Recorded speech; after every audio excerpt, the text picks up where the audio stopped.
Salam, rekan-rekan, Bapak Ibu yang terkasih di dalam Tuhan. Selamat datang di Renungan STT Senpol Bandung. Dan kali ini firman Tuhan akan terambil dari Mazmur 63, ayat 1 sampai dengan ayat 4. Dan sebelumnya saya mengajak Bapak Ibu, rekan-rekan, saudara untuk berdoa. Mari kita berdoa.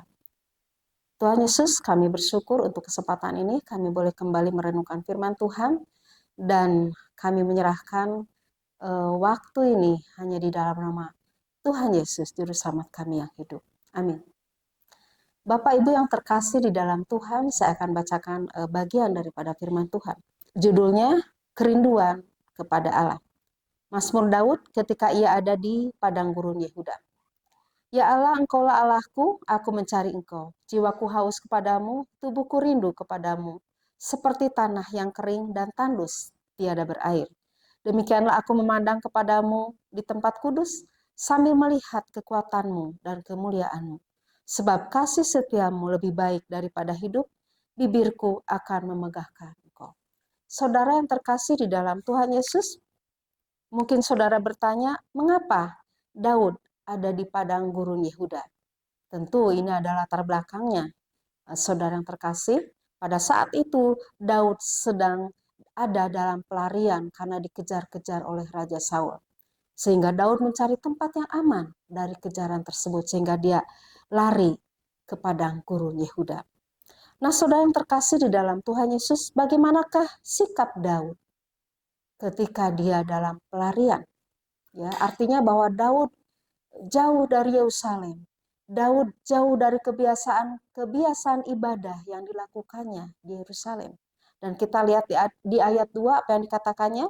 Ya Allah, Engkaulah Allahku, aku mencari Engkau, jiwaku haus kepadamu.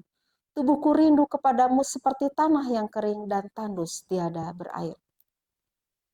Saudara yang terkasih di dalam Tuhan Yesus, ketika Daud dalam pelarian, justru yang dia katakan, yang dia rindukan, dia mencari Tuhan.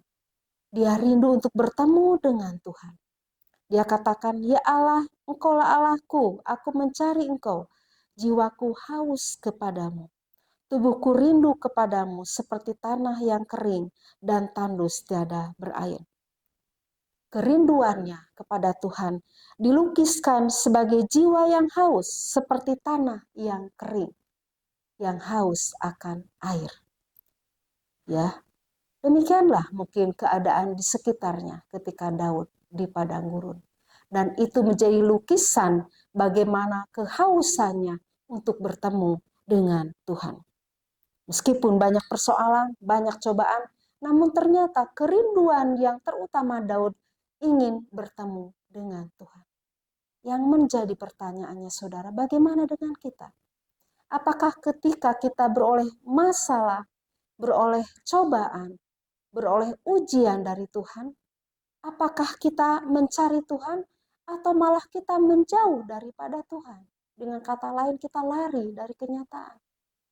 Jauh dari ibadah-ibadah, jauh dari persekutuan, menjauh dari saudara seiman. Saudara, mari kita belajar kepada Daud. Ketika dia beroleh permasalahan, ketika dia beroleh cobaan, dia malah datang untuk mencari Tuhan. Dan kemudian kita akan melihat selanjutnya di ayat yang ketiga. Demikianlah aku memandang kepadamu di tempat kudus sambil melihat kekuatanmu dan kemuliaanmu.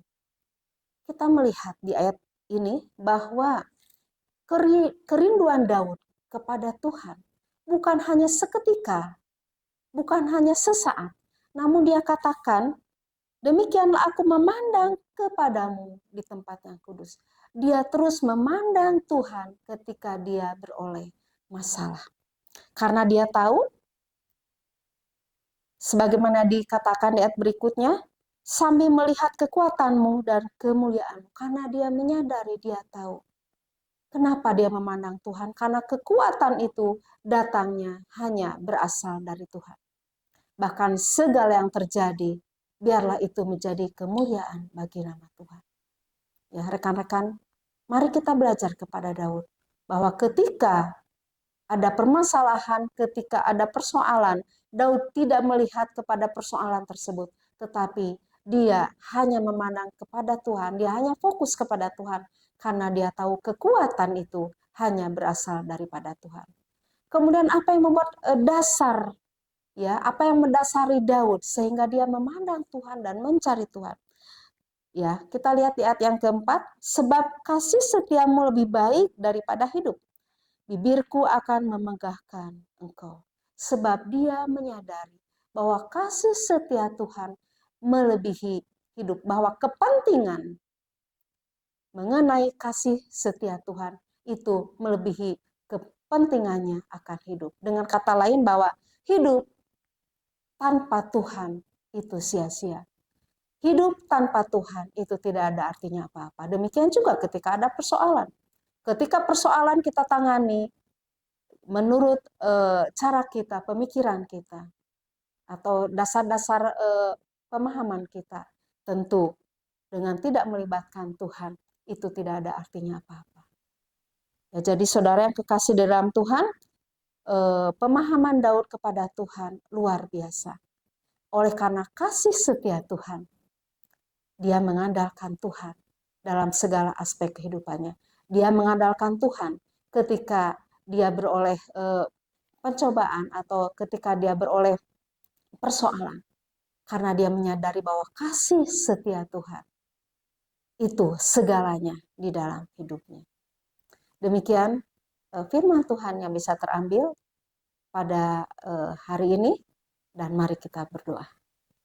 Tuhan Yesus, kami bersyukur untuk firman Tuhan pada hari ini. Dan kami menyerahkan hidup kami hanya di dalam nama Tuhan Yesus. Terima kasih Bapa, dalam nama Tuhan Yesus kami sudah berdoa dan mengucap syukur. Amin.